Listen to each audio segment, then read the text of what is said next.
Hello दोस्तों, स्वागत है आप सभी लोगों का राजस्थान एकेडमी पर। मैं परवीन सिंह आप सभी लोगों के साथ में इस वीडियो में बात करने वाला हूं लैब असिस्टेंट के लिए ऊष्मागतिकी का जो टॉपिक है उसके ऊपर। ऊष्मागतिकी के अंतर्गत हम पढ़ चुके थे जितने भी ऊष्मीय प्रक्रम होते हैं उनके बारे में, यानी कि जो भी थर्मोडायनेमिकल प्रोसेस होते हैं उनके बारे में हम पढ़ चुके थे। और मैं आपको पहले रिवाइज करवा देता हूं, फिर आज की ये मैराथन क्लास के अंदर हमारा थर्मोडायनेमिक्स टॉपिक कंप्लीट हो जाएगा। और आप लोगों को बता दूं, आप ही लोगों के लिए फिजिक्स के मॉडल पेपर की एक अलग से प्लेलिस्ट बना दी गई है, जिसके अंदर मैंने रोटेशनल के 10 क्वेश्चंस करवा दिए हैं और भी वीडियोस उस प्लेलिस्ट के अंदर भी आएगी, तो आप उनको भी जरूर देख लें ताकि आपके क्वेश्चंस के नोट और साथ ही साथ थ्योरी के नोट्स कंप्लीट रूप से तैयार हो जाए। ठीक है, चलिए विभिन्न ऊष्मीय प्रक्रम कौन कौन से होते हैं। तो पहला है समतापी प्रक्रम, एक तो होता है, ठीक है आपका। दूसरा सम आयतनी होता है, समदाबी होता है, रुद्धोष्म होता है और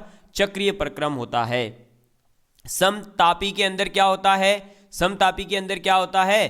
तापमान जो है वो स्थिर रहता है, वॉल्यूम और दाब परिवर्तन हो सकते हैं। फिर आपका सम आयतनी अगर है तो क्या होगा? आयतन जो है वो कांस्टेंट रहेगा, टेम्परेचर और प्रेशर चेंज हो सकता है। फिर आपका समदाबीय के अंदर क्या होगा?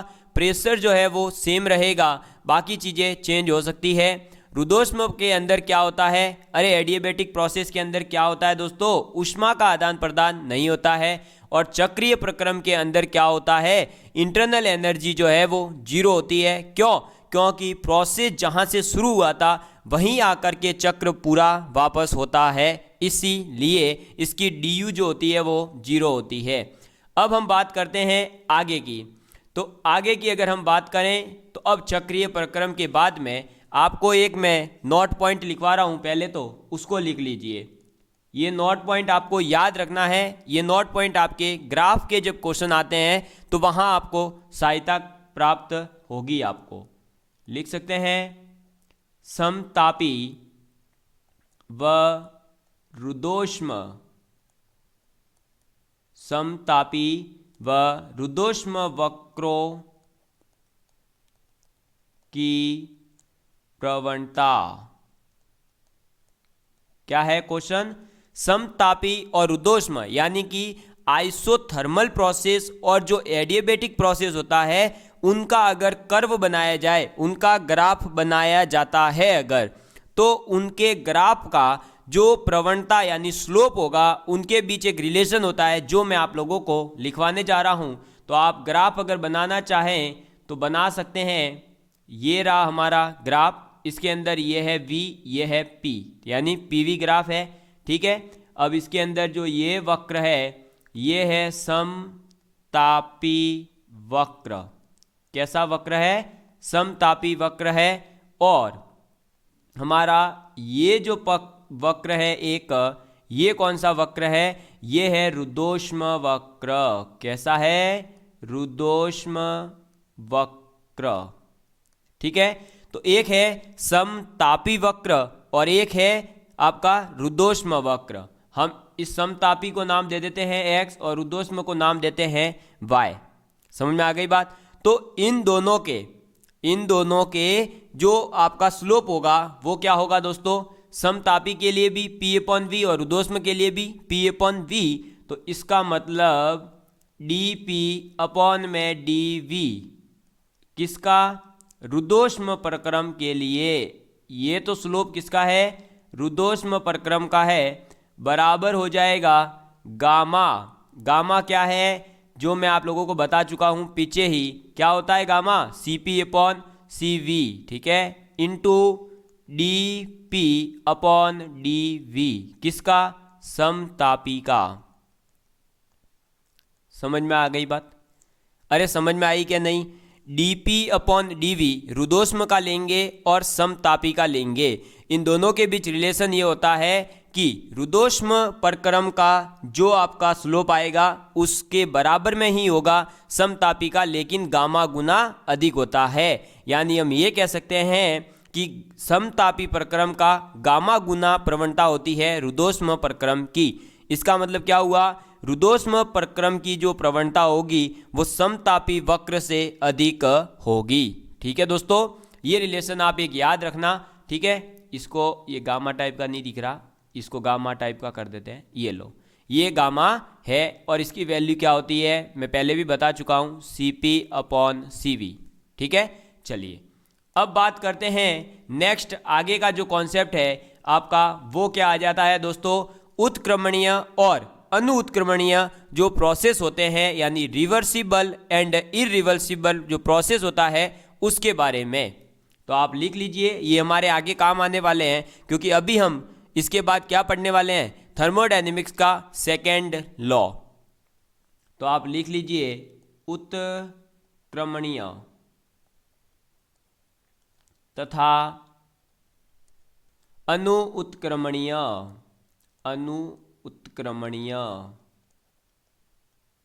प्रक्रम, ठीक है। यानी कि उत्क्रमणीय और जो अनुत्क्रमणीय प्रक्रम है उनके बारे में अब हम पढ़ने जा रहे हैं, रिवर्सिबल एंड इरिवर्सिबल प्रोसेस के बारे में। इसमें हम पहले पढ़ रहे हैं कौन सा प्रोसेस, तो पहले हम पढ़ रहे हैं उत्क्रमणीय प्रोसेस के बारे में, उत्क्रमणीय प्रक्रम, ठीक है। अब उत्क्रमणीय प्रक्रम होता क्या है, उत्क्रमणीय प्रक्रम का मतलब होता है वह प्रक्रम जो बाह्य परिस्थितियों में अल्प परिवर्तन होने के साथ ही क्या हो जाएगा, अब पुनः जो है अपनी विपरीत दिशा में लौट आता है। मतलब कहने का मतलब है कि अगर ये प्रोसेस सपोज करिए राइट डायरेक्शन में जा रहा है, कौन सी डायरेक्शन में जा रहा है, राइट डायरेक्शन में जा रहा है, हमने जैसे ही बाहर की परिस्थितियों में थोड़ा भी परिवर्तन किया, ये वापस से अपने ही उल्टे मार्ग पर यानी वापस से लेफ्ट साइड में चलना आ जाएगा। मतलब ये कह सकते हैं हम कि जो आगे गया था वो वापस से पीछे आ जाएगा। ये क्या होता है, उत्क्रमणीय प्रोसेस कहलाता है। तो आप अगर इसकी डेफिनेशन लिखना चाहें तो लिख लीजिए, ज़्यादा इतनी कोई इंपॉर्टेंट है नहीं। वह प्रक्रम जो बाह्य परिस्थितियों में अल्प परिवर्तन होने पर पुनः विपरीत क्रम में लौट आता है, उत्क्रमणीय प्रक्रम कहलाता है। इसके उदाहरण के स्वरूप आप लिख सकते हैं कि दो समान ताप पर वस्तु में ऊष्मा का जो स्थानांतरण होता है वो उत्क्रमणीय होता है। मैं आपको केवल यहाँ उदाहरण लिखवा रहा हूँ जो कि आपके काम के हैं, इसलिए। तो आप पहला उदाहरण लिख लीजिए, दो समान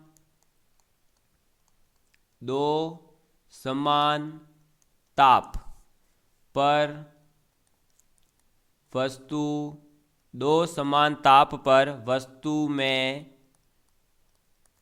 ऊष्मा का स्थानांतरण उत्क्रमणीय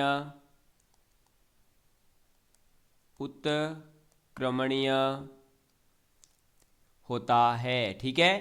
तो अगर दो समान ताप पर वस्तुएं हैं और उसमें जो ऊष्मा का स्थानांतरण होगा वह प्रोसेस क्या कहलाता है, अगर ऐसा पूछ ले तो उसको कहते हैं उत्क्रमणीय के अंदर आता है ये, ठीक है। दूसरा इसका उदाहरण ले सकते हैं हम, निश्चित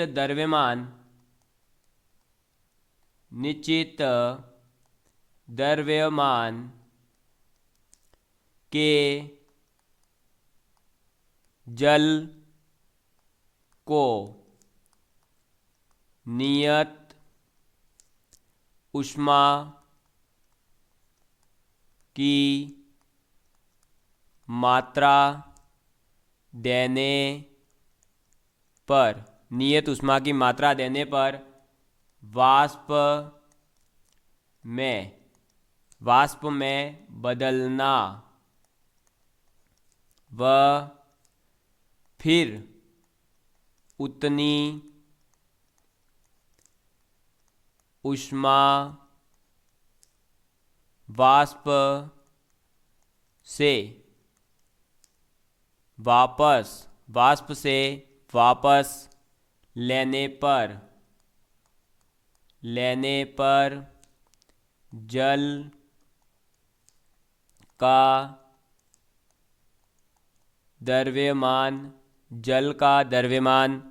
उतना ही मिलना।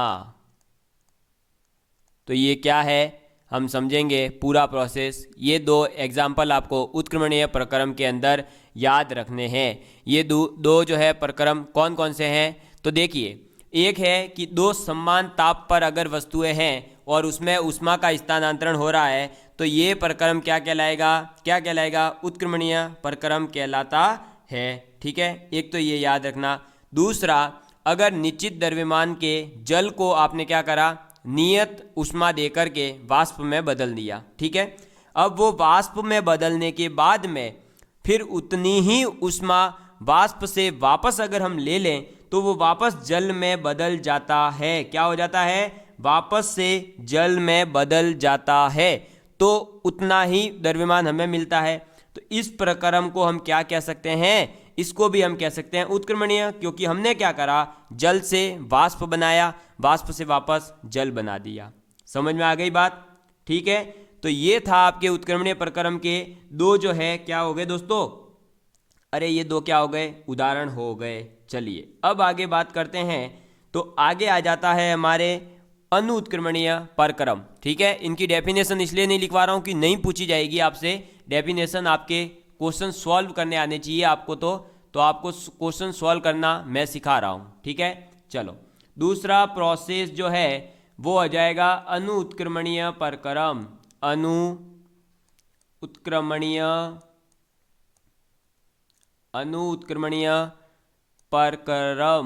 प्रक्रम। ठीक है, यानी कि इरिवर्सिबल प्रोसेस। अब ये इरिवर्सिबल प्रोसेस के उदाहरण अगर हम देखें, पहले इसको कहते क्या है, मतलब इरिवर्सिबल प्रोसेस का मतलब क्या होता है, तो देखिए, इरिवर्सिबल प्रोसेस का मतलब होता है वो प्रक्रम जिसको आपने जो है नियत बलों को विपरीत दिशा में करने पर भी पुनः प्रारंभिक अवस्था में आप नहीं लौट सकते। कहने का मतलब है, आप अगर राइट डायरेक्शन में जा रहे थे, आपका आगे से जितना फोर्स लगाना है लगाए, आपको जितना परेशान करना है आपको करे, लेकिन आप वापस से पीछे जो नहीं मुड़े, क्या पीछे नहीं मुड़े। कहने का मतलब, अगर आप राइट डायरेक्शन में जा रहे थे तो आप राइट में ही जाएंगे, वापस से लेफ्ट में जाना शुरू नहीं करेंगे। तो इस प्रक्रम को, ऐसी प्रक्रम को हम क्या कहते हैं, अनुत्क्रमणीय कहते हैं, यानी इरिवर्सिबल, आप चेंज नहीं होने वाले। समझ में आ गई बात? इसके उदाहरण अगर हम देखें तो एक उदाहरण हम इसके ले सकते हैं, गैसों का विसरण। गैसों का विसरण एक अनुत्क्रमणीय प्रक्रम है। क्या है? अनुत्क्रमणीय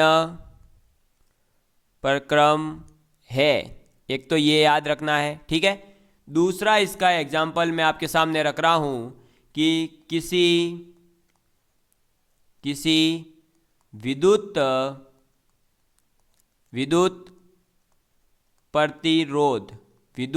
प्रतिरोध में धारा बहने पर, विद्युत प्रतिरोध में धारा बहने पर उत्पन्न ऊष्मा जो होती है वो कैसी होती है? अनुत्क्रमणीय होती है। ठीक है, कैसी होती है? अनुत्क्रमणीय प्रक्रम है।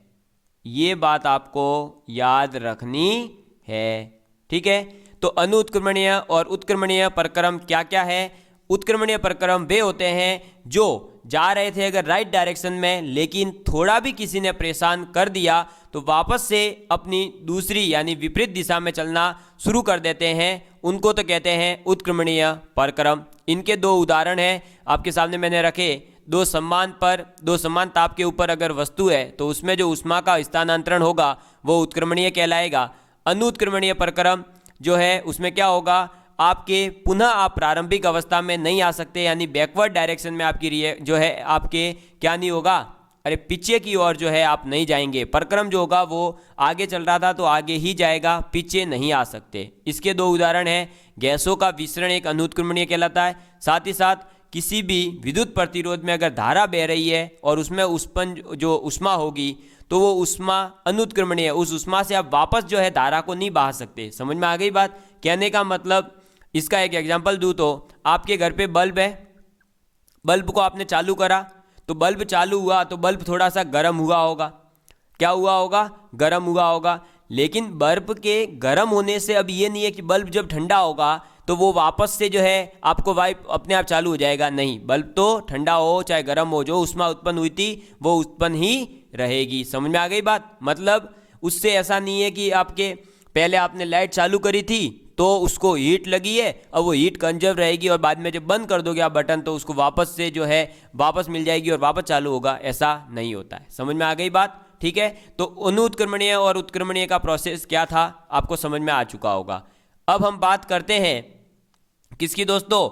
ऊष्मागतिकी का जो द्वितीय नियम है उसकी। तो ऊष्मागतिकी का द्वितीय नियम क्या कहता है उसके बारे में हम डिटेल में बात करेंगे। आप टॉपिक डाल दीजिए, ऊष्मागतिकी का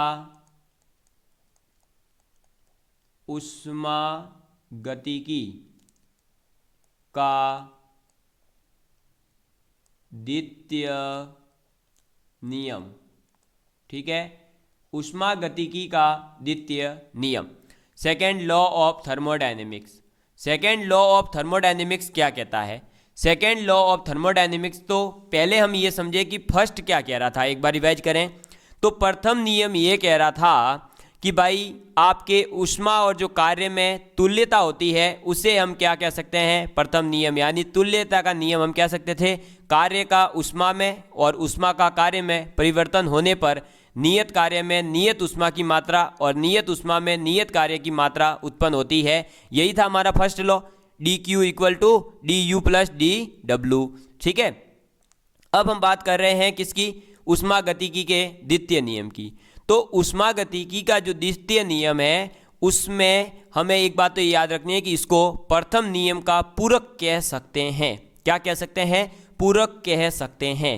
अब हमारे द्वितीय नियम के लिए जिस प्रकार प्रथम नियम के लिए दो स्टेटमेंट थे, वैसे ही जो हमारा ऊष्मागतिकी का द्वितीय नियम है उसके लिए भी दो स्टेटमेंट है, अलग अलग वैज्ञानिकों ने दिए हैं।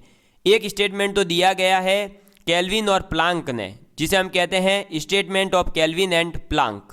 समझ में आ गई बात? एक है क्लॉसियस का कथन, यानी स्टेटमेंट ऑफ क्लॉसियस। ये दोनों इसलिए याद रखने हैं, डायरेक्ट एग्जाम में पूछे जाते हैं। तो आप यहां पर लिखेंगे पहला कथन किसके द्वारा दिया गया है, तो आपका है केल्विन प्लांक का कथन। लिख लीजिए आप, केल्विन प्लांक का कथन, केल्विन और प्लांक का कथन। अब केल्विन और प्लांक का कथन क्या कहता है? केल्विन और प्लांक का कथन कहता है कि इंजन जो होगा, आप अभी आगे हम इसके बाद पढ़ने वाले हैं इंजन के बारे में, कार्नोट इंजन जो है उसके बारे में। लेकिन अभी हमें किसके बारे में पढ़ना है? पहले अभी जो है हम द्वितीय नियम के बारे में पढ़ लेते हैं। तो अभी आप केवल इतना समझिए कि केल्विन और प्लांक के कथन के अनुसार इस प्रकार का इंजन बनाना असंभव है जो कि संपूर्ण चक्र में किसी एक ही वस्तु से ऊष्मा लेकर के कार्यकारी निकाय में कोई परिवर्तन किए बिना उसे पूर्णतः कार्य में परिवर्तित कर दे। इनका कहना है कि आप एक ऐसा इंजन नहीं बना सकते जो क्या करे, पूरे के पूरे चक्र में किसी एक ही वस्तु से ऊष्मा ले और कार्यकारी निकाय में किसी भी प्रकार का कोई परिवर्तन नहीं करे और पूर्णतः क्या कर दे? पूर्णतः कार्य में परिवर्तित कर दे। सिंपल भाषा में कहूँ तो ये कहना चाहते थे कि आप ऐसा मशीन बना ही नहीं सकते जो काम करे लेकिन उसमें किसी भी प्रकार का लॉस नहीं हो और पूरा का पूरा जो है आपके किस में कन्वर्ट हो जाए? अरे किस में? कार्य में कन्वर्ट हो जाए। सीधी सी बात समझ में आ गई आपको? तो इसका कथन ये लिख लीजिए क्योंकि ये हमारे आगे काम आएगा। लिख लीजिए कथन इस प्रकार, और जिसको नहीं समझ आ रहा है सिर्फ सुन लो और लिख लो। बाद में जब मैं अभी इस पूरे इंजन के बारे में समझाऊंगा तो अच्छे से और समझ आ जाएगा। अभी केवल कथन हमें याद रखना है, कथन केवल याद रखना है। ठीक है, हाँ।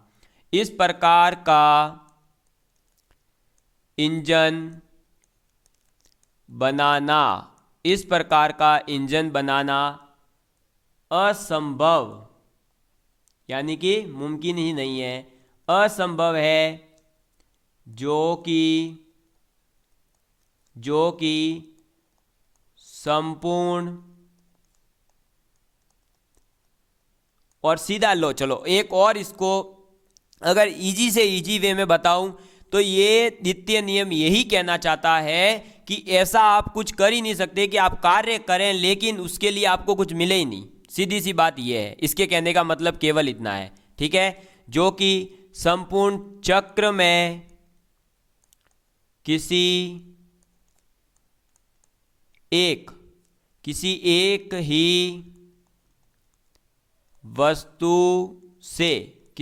ही वस्तु से ऊष्मा लेकर, क्या, ऊष्मा यानी हीट लेकर कार्यकारी निकाय में कोई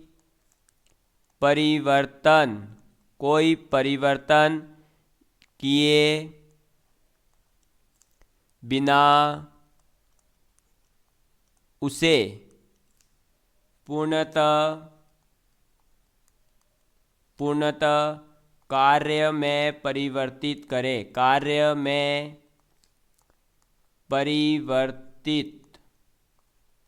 करे दे। समझ में आ गई बात? ये कहना चाहता है आप ऐसा इंजन बना ही नहीं सकते जिसमें आप जो है क्या करें, अरे ऐसा इंजन कभी पॉसिबल है क्या जिसमें आप काम करवाए जाए और वो काम करता भी रहे लेकिन आपको किसी प्रकार का लॉस नहीं हो? अरे ऐसा कभी बन ही नहीं सकता। यही कहा है केल्विन और प्लांक के कथन के अनुसार द्वितीय नियम के लिए।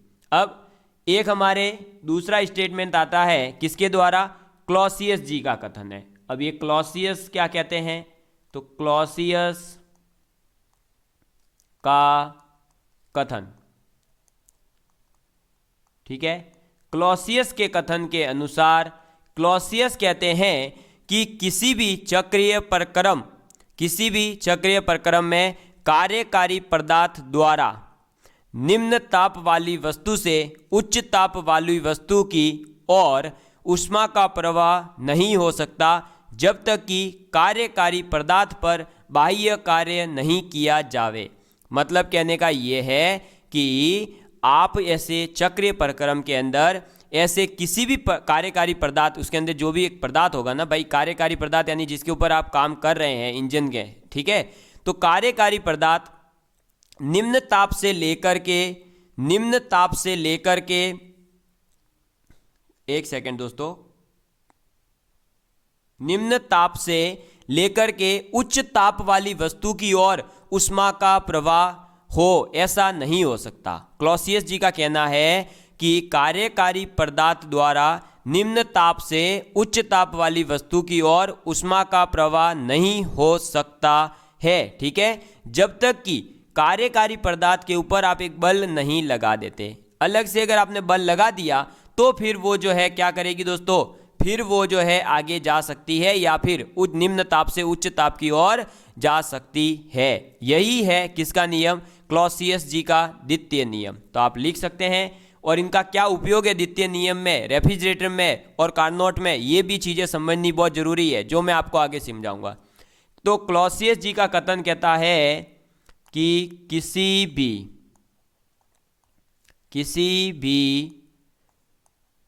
चक्रीय प्रक्रम में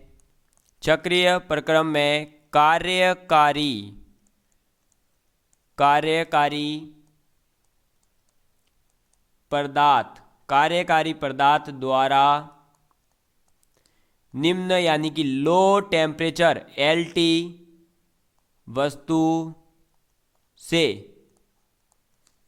हाई टेम्परेचर वाली वस्तु की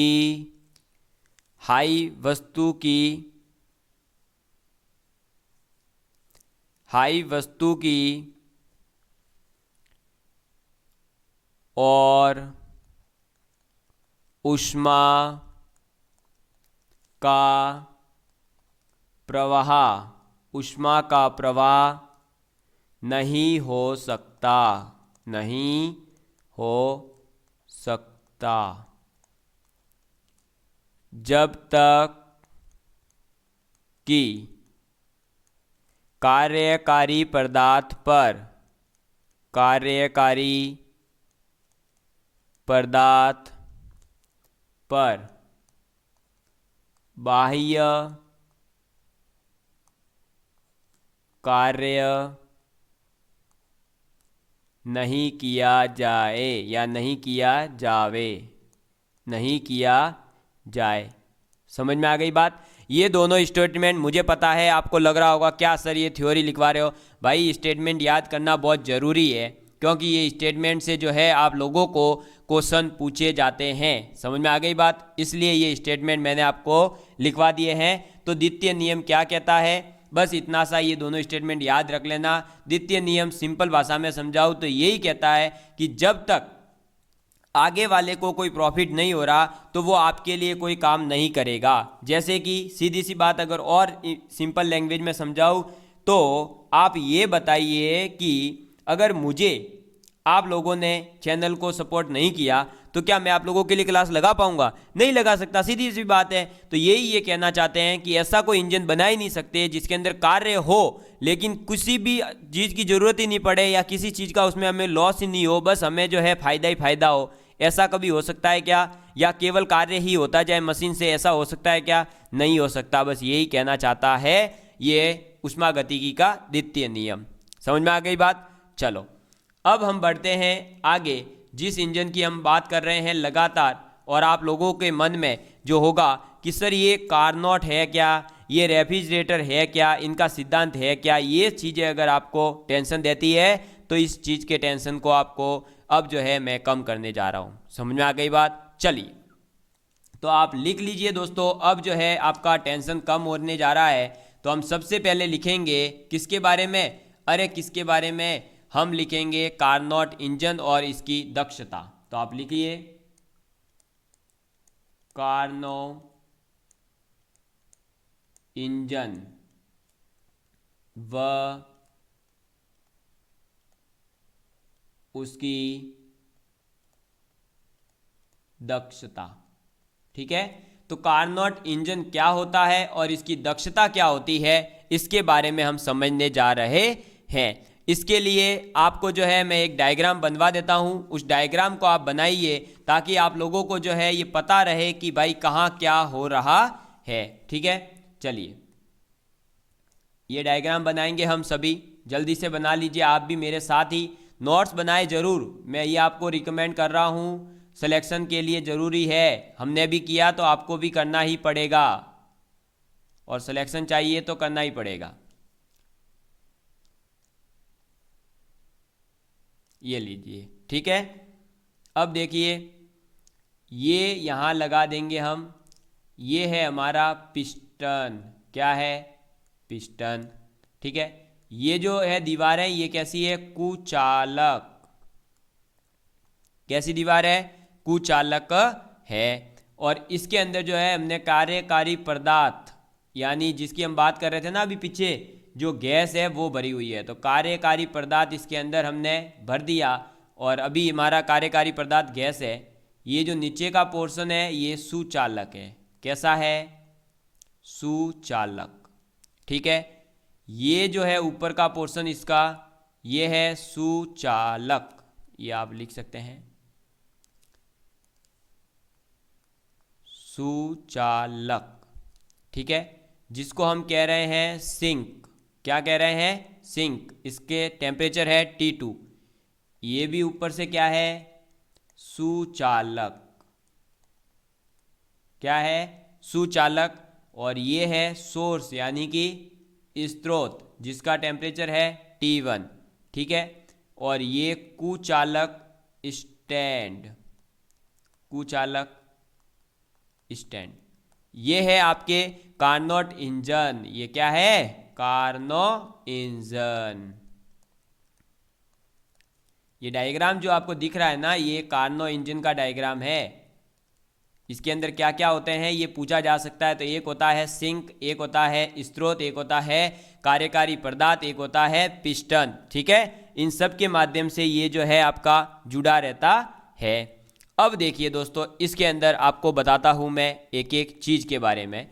सबसे पहले तो कि ये कार्नोट इंजन है क्या, तो आप इसकी डेफिनेशन लिख सकते हैं। इससे क्वेश्चन लास्ट ईयर भी आपके आया था। ठीक है, मैं पेज बढ़ा देता हूं, 1 मिनट जस्ट रुकिएगा। और ब्लैक ही लेंगे क्योंकि अच्छे से दिखाई देता है, वरना दिखाई नहीं देगा आपको। ठीक है, चलो अब हम जो है और पेज बढ़ा देते हैं, तो हमारा कोई बेजामारी नहीं रहेगी। चलिए अब हम बढ़ेंगे आगे की ओर।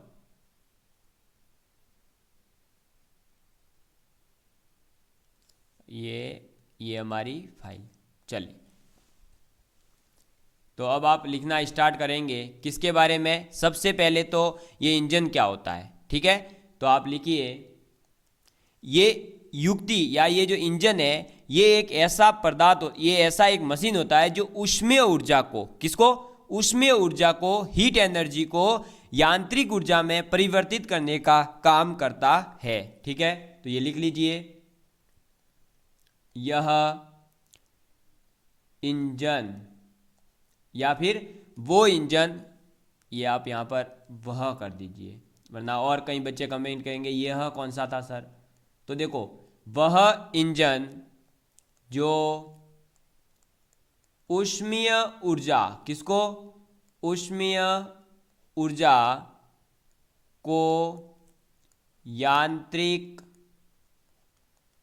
ऊर्जा, यांत्रिक ऊर्जा में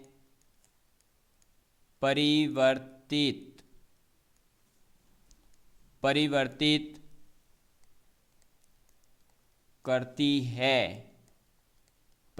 करती है उसे, या करता है उसे। अगर मैं लिख देता वह युक्ति जो उसमें ऊर्जा को यांत्रिक ऊर्जा में परिवर्तित करती है, तो यहाँ आ जाता करती है, लेकिन मैं लिखवा रहा हूँ इंजन, तो उसे ऊष्मीय इंजन कहते हैं। ऊष्मीय इंजन कहते हैं। क्या कहते हैं, ऊष्मीय इंजन कहते हैं। वापस से सुन लीजिए, कार्नोट इंजन क्या है, ये ऊष्मीय ऊर्जा को यानी हीट एनर्जी को मैकेनिकल एनर्जी के अंदर कन्वर्ट करने का एक जो है माध्यम है, और कुछ भी नहीं है। तो इसको हम क्या कहते हैं, ऊष्मीय इंजन कहते हैं। अब एक जो है हमारे फ्रांस के इंजीनियर थे जिनका नाम था कार्नो, उन्होंने क्या करा, उत्क्रमणीय प्रक्रियाओं के आधार पर एक आदर्श इंजन की जो है कल्पना करी। क्या करी, कल्पना करी, और उन्होंने कहा कि जो वास्तविक इंजन है उसमें जो जो कमियां हैं उन सब से हम जो है इस कार्नोट इंजन को क्या करेंगे, फ्री मानेंगे, यानी उसके अंदर किसी भी प्रकार का कोई भी इफेक्ट नहीं होगा, वो प्रॉपर तरीके से काम करेगा।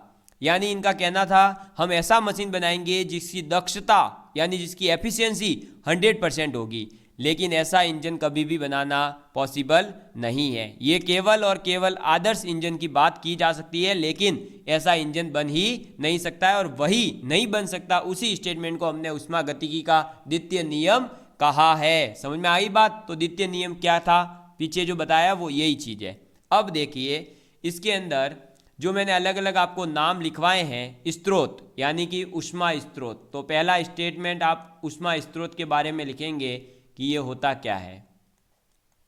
तो ऊष्मा स्रोत, अब ये जो ऊष्मा स्रोत है दोस्तों, ये क्या होता है, यह एक जो है ऊष्माधारिता की एक उष्ण वस्तु है। क्या है, अनंत ऊष्माधारिता। इसकी जो थर्मल कैपेसिटी होगी, यानी ये इसकी जो ऊष्मा ग्रहण करने की कैपेसिटी होगी वो कितनी होगी, इनफाइनाइट। तो यह एक अनंत ऊष्माधारिता की एक उष्ण वस्तु है जिसका टेम्परेचर जो होगा T1 वो हाई होगा। तो कार्नोट इंजन के अंदर टेम्परेचर किसका हाई होता है, स्रोत का या फिर सिंक का। तो स्रोत का जो टेम्परेचर होता है वो हाई होता है, सिंक का क्या होता है, कम होता है। तो आप ऊष्मा स्रोत के बारे में लिखेंगे, यह अनंत ऊष्मा धारिता, अनंत ऊष्माधारिता की एक उष्ण वस्तु है जो कि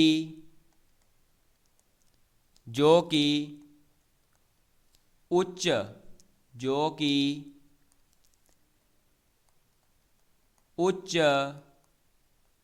ताप, कितना ताप उच्च है, T1 केल्विन है।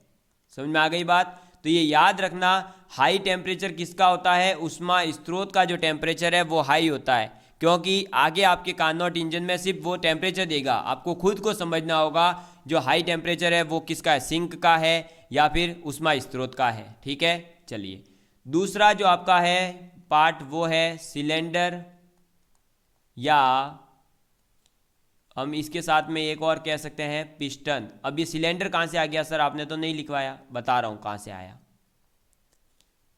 ठीक है, ये इसको पिस्टन करो भाई, ये पिस्टन देखिए ये रहा, अरे ये रहा कार्यकारी पदार्थ वाला जो इसके अंदर गैस भरी हुई है ना, इसी प्रोसेस जो ये पूरा सिस्टम है इतना है, इसको हम कह रहे हैं सिलेंडर। क्यों, सिलेंडर के अंदर क्या भरी हुई है, गैस, इसलिए इस पूरे प्रोसेस जो है उस कार्यकारी पदार्थ जिसमें भरा गया ना उसको हम सिलेंडर कह रहे हैं, जिसकी बाउंड्री कुचालक होगी। ठीक है, और पिस्टन क्या है तो वे बता ही दिया, ऊपर से जो दबाने के लिए हम जिसका उपयोग करेंगे। तो इसके अंदर सिलेंडर की दीवारें और जो पिस्टन है वो तो एक तो घर्षण रहित होती है, इसका बेस जो है वो सुचालक होता है, बता ही दिया, और इसकी दीवारें कुचालक होती है। बस यही चीज़ है सिलेंडर और पिस्टन में, और कुछ भी नहीं है। अब चौथी चीज़ आपकी, तीसरी चीज़ आपकी कौन सी है दोस्तों, तो वो है ऊष्मा सिंक। ये आपको पता होना चाहिए कि ये क्या है। तो ऊष्मा सिंक क्या होता है, जो ऊष्मा सिंक है कार्नोट इंजन के अंदर वो एक अनंत ऊष्मा धारिता वाला ही होता है, लेकिन इसका जो टेम्परेचर होगा वो कम होगा। क्या होगा, कम होगा। तो आप इसमें लिख सकते हैं एक अनंत ऊष्मा धारिता, अनंत ऊष्मा धारिता वाली एवं कम ताप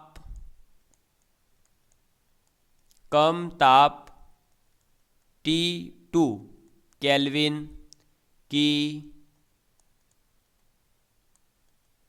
शीतल वस्तु है। ठीक है, ये कैसी वस्तु है, जिसका टेम्परेचर कम होगा। आपको याद रखना है सिंक का टेम्परेचर कम होता है, स्रोत का टेम्परेचर हाई होता है। ठीक है, ये बात आपको याद रखनी है। चलिए, तो ये तीनों चीज़ें आपके क्लियर हो गई। कार्नोट इंजन का डायग्राम मैंने बनवा दिया। कार्नोट इंजन के अंदर जो जो अलग है उनका बता, भाई इसके जो अंग है, ऊष्मा स्रोत क्या है, ऊष्मा सिंक क्या है, आपका सिलेंडर क्या होता है, पिस्टन क्या होता है। ठीक है, चलो अब हम बना देते हैं क्या, तो कार्नोट चक्र। कार्नोट चक्र, क्योंकि पूछा जा सकता है कि इसमें कौन सा चक्र किसको रिप्रेजेंट कर रहा है। तो कार्नोट चक्र बनाते हैं। तो कार्नोट चक्र के लिए मैं जो है अच्छे से बनाऊंगा, क्योंकि ये बहुत ही काम का है, आप लोगों से पूछा जा सकता है। डायरेक्ट इसमें तो ग्राफ से क्वेश्चन आएगा, मतलब इसमें कोई बड़ी चीज़ नहीं पूछते हैं वो। और ये लीजिए, अच्छा बनाइएगा ये डायग्राम अपनी कॉपी में, इतना मस्त होना चाहिए कि कोई देखे तो सोचे कि यार इतना भी इम्पोर्टेंट था क्या ये। बिल्कुल बहुत ज़्यादा इम्पोर्टेंट है ये। ठीक है, चलो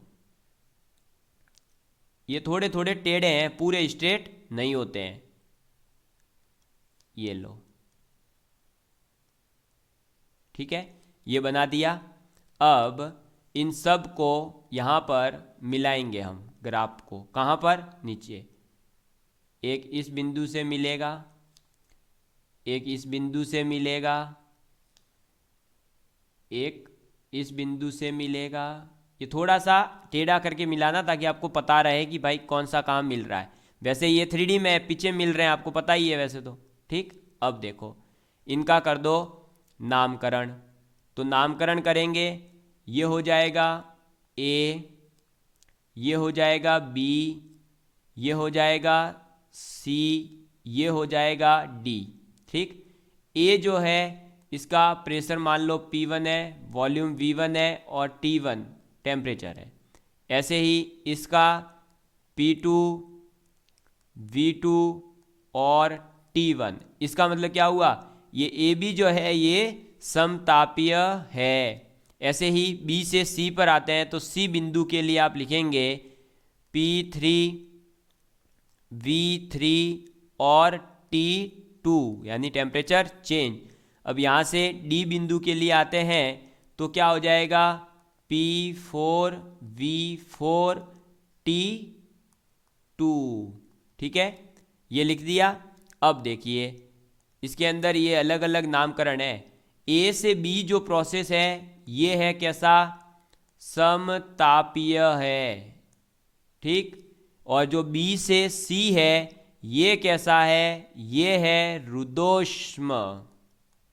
कैसा है, रुद्धोष्म परक्रम। और C से D जो आप जा रहे हैं ये कैसा है, ये है समतापीय। कैसा है, समतापीय।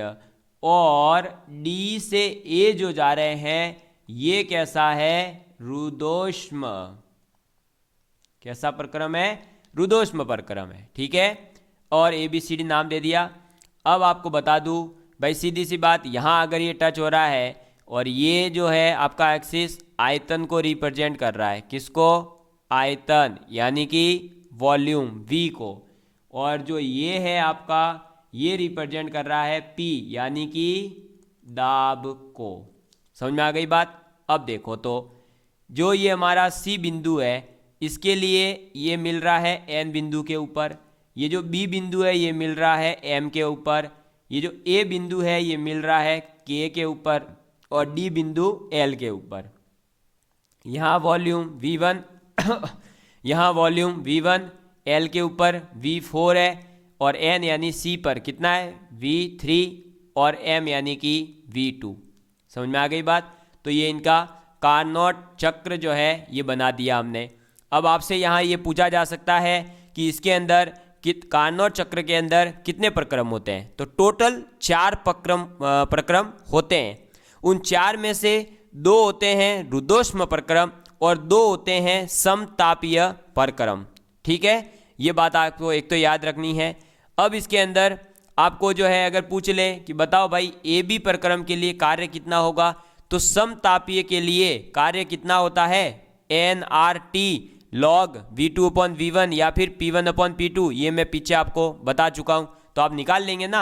A से B के लिए कार्य कितना होगा, B से C के लिए कार्य कितना होगा, C से D के लिए कितना कार्य होगा और D से A के लिए कितना कार्य होगा। अलग अलग प्रोसेस का जो कार्य होता है वो आप खुद निकाल करके लिख सकते हो, इसमें कोई बड़ी बात नहीं है। ठीक है, ये मैं आपको बता चुका हूँ। अब मैं आपको केवल ये लिखा रहा हूँ कि पूरे के पूरे प्रोसेस के लिए अगर आपसे पूछा जाए कि बताओ भाई इसमें टोटल कार्य कितना हुआ, तो इसमें टोटल कार्य अगर आपसे पूछा जाए तो आप इसमें डायरेक्ट लिखेंगे, वो मैं आपके सामने रख देता हूँ। ठीक है, तो आप अब लिखेंगे कि कुल कार्य, क्या लिखेंगे, कार्नोट चक्र में जो कुल कार्य होता है वो कितना होता है, कुल कार्य यानी W। देखो पहले ही बता देता हूं भाई, A से B समतापी है, समतापी के लिए जो कार्य होगा वो लिखोगे, फिर B से C के लिए लिखोगे, C से D के लिए और D से A के लिए। इसका मतलब क्या हुआ कि आप जो अलग अलग प्रोसेस है ना, आपका A से B के लिए कार्य, फिर B से C के लिए कार्य, फिर C से D के लिए कार्य और फिर D से A के लिए कार्य, चारों के चारों जो अलग अलग कार्य है उनको आप जोड़ दोगे। समझ में आ गई बात। और जब आप जोड़ोगे तो आपको जो है एक पूरा का पूरा प्रोसेस करने के बाद, मतलब nRT1 log V2/V1 और आपका एडियाबैटिक जहाँ हो रहा है रुद्धोष्म प्रक्रम, वहाँ पर कार्य क्या होगा, nRT1 - T2/γ-1। इस पूरे को आप जो है फिर जोड़ोगे, जोड़ने के बाद में आपके पास में कितना आ जाएगा दोस्तों, कितना आ जाएगा, तो जो टोटल कार्य आपके पास आएगा फाइनल जब आप पूरा कैलकुलेशन सॉल्व करेंगे तो वो आता है N R T1 minus T2, N R T1 minus T2 log e V2 upon V1। समझ में आ गई बात। अब मैं आपको ये भी बता दूं कि ये V2 अपॉन V1 भी हो सकता है, या फिर आपको N R T1 minus T2 ये तो रहेगा ही रहेगा, लॉग ई की जगह आपको यहाँ क्या देखने को मिल सकता है, तो वो आपको देखने को मिल सकता है V3 अपॉन V4। ये क्यों देखने को मिल सकता है, क्योंकि आप जब है चारों वक्र को सॉल्व करोगे, आप चारों के चारों जो वर्क आएंगे आपके वो अपने अलग अलग सॉल्व करोगे, फिर आपको ऐड करोगे, फिर आप ए से डी के लिए एडियबैटिक है और बी से सी के लिए एडियबैटिक है। तो एडियबैटिक के अंदर मैंने आपको एक रिलेशन बताया था टी और वी का। कौन सा रिलेशन था वो था टी वी की पावर गामा माइनस 1 जो है वो कांस्टेंट होता है एडियबैटिक के लिए। ये बताया था कि नहीं, ये बताया था ना। इस रिलेशन से आप ये प्रूव करोगे कि V1 अपॉन में V4 इक्वल टू होगा V2 अपॉन V3, और फिर यहाँ से आ जाएगा V1 अपॉन V2 बराबर में V4 अपॉन V3, और वही रिलेशन यूज करके मैंने ये दोनों रिलेशन लिखे हैं। आपको तो केवल डायरेक्ट कार्य याद रखना है, इतना बड़ा प्रोसेस आपको याद रखने की ज़रूरत नहीं है। अब आता है सबसे ज़्यादा इम्पॉर्टेंट, जिससे क्वेश्चन लास्ट ईयर भी पूछा है और उससे लास्ट ईयर भी पूछा था, इंजन की दक्षता, एफिशिएंसी ऑफ इंजन। तो इंजन की दक्षता, इंजन की दक्षता क्या होती है। इंजन की दक्षता का मतलब क्या है, तो कार्य में परिवर्तित, कार्य में परिवर्तित ऊष्मा तथा स्रोत से, कार्य में परिवर्तित ऊष्मा तथा स्रोत से अवशोषित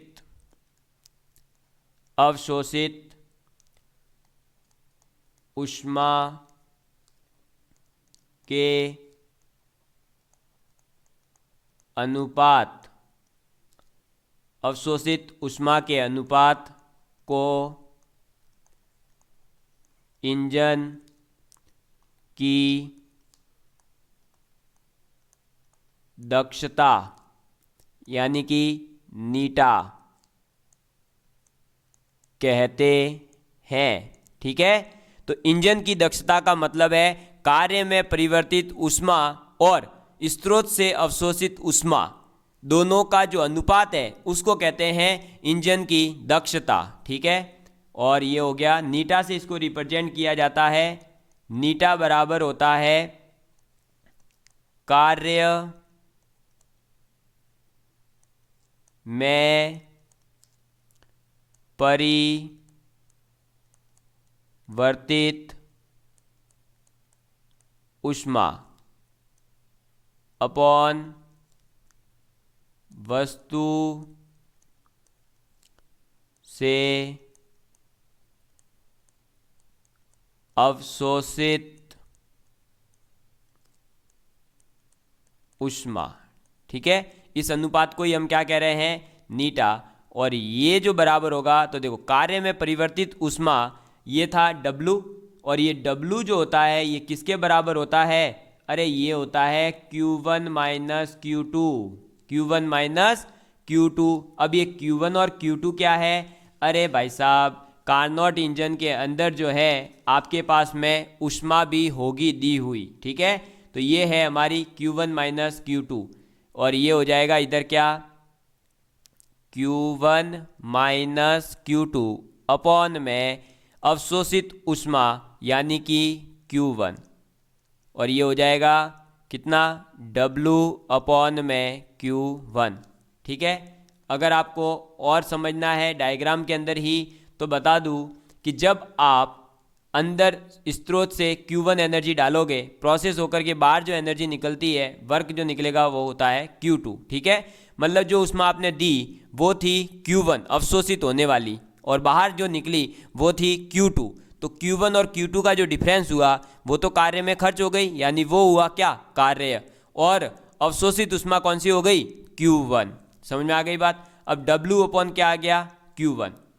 अब W की वैल्यू आपको अभी पीछे बता दिया है, और जो Q1 है इसकी वैल्यू भी आप जब देखेंगे समतापीय के अंदर तो आपको पता है कि du तो जीरो होगा, यानी dq बराबर dw, यानी समतापीय प्रोसेस के अंदर तो कार्य कहें चाहे ऊष्मा कहें सेम आनी चाहिए। तो वहाँ से जब आप इसको सॉल्व करते हैं तो यहाँ आपके पास में क्या आ जाता है formula, T1 minus T2 upon में T1। ठीक है, और यहाँ से फाइनली आ जाता है ये 1 माइनस T2 अपॉन T1। आपको याद क्या रखना है, ये कैसे आया, प्रूफ आपको याद रखने की ज़रूरत नहीं है। समझ में आ गई बात, प्रूफ आपको याद रखने की ज़रूरत नहीं है।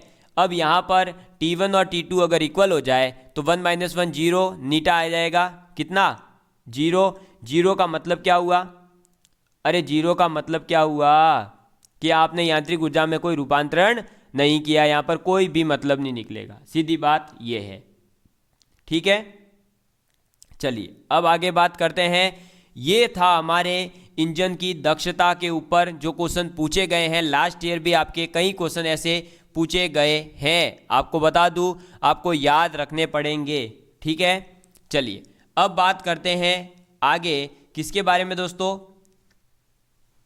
तो अब हम बात करेंगे नेक्स्ट वीडियो में, और वो होगा हमारा क्वेश्चन बेस। किस पे बेस्ड होगा, क्वेश्चन के ऊपर बेस्ड होगा, यानी कि हम आगे वाले वीडियो में सीखने वाले हैं कि क्वेश्चन कैसे सॉल्व करें।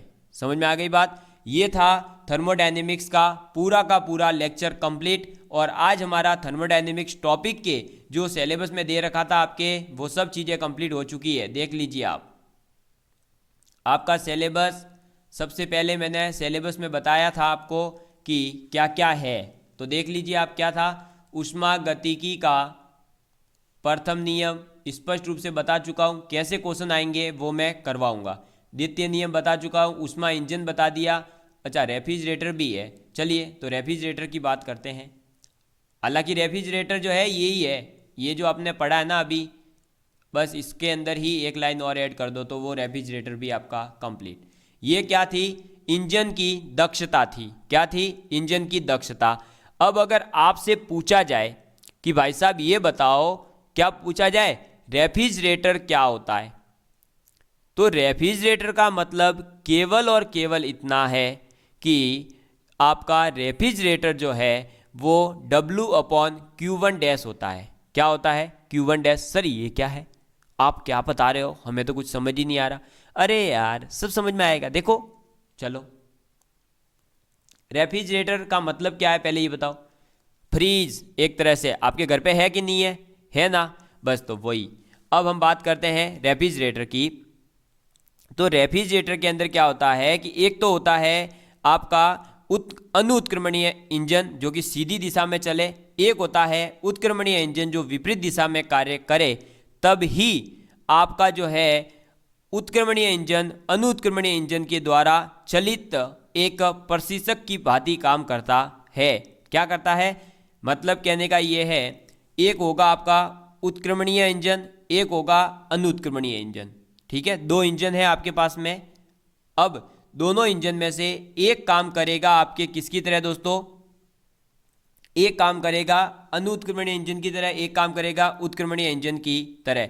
चलिए मैं पूरा डिटेल में लिखवा कर ही करवा देता हूँ। हालांकि इससे कोई क्वेश्चन नहीं बनता है, इसलिए इससे क्या है कि जो आपकी दक्षता वाला कॉन्सेप्ट था वही है, इसमें और कुछ भी नहीं है। फिर भी आप जो है, मुझे पता है कि आपके कमेंट आने ही हैं, तो आप लिख लीजिए। चलिए,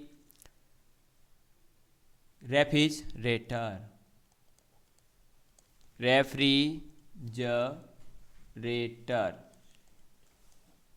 रेफ्रिजरेटर को ही प्रशीतक कहते हैं।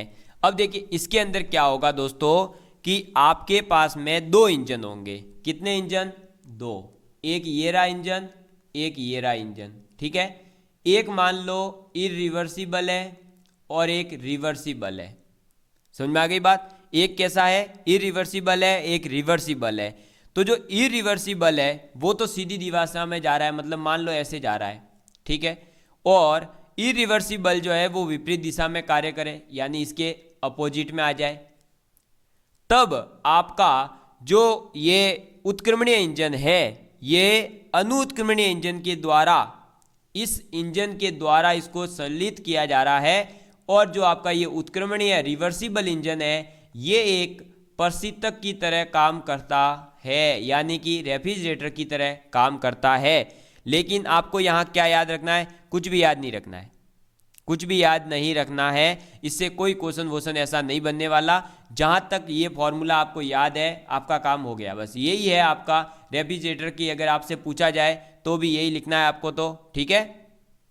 तो यही था हमारा टॉपिक, कंप्लीट हुआ। अब हम करेंगे जो क्वेश्चंस करेंगे, तो वहाँ आप लोगों को और भी डिटेल में समझ में आ जाएगा। आपको बिल्कुल भी टेंशन नहीं लेना है, ठीक है। चलिए दोस्तों, मिलेंगे नेक्स्ट वीडियो के अंदर। तब तक के लिए बाय बाय, धन्यवाद।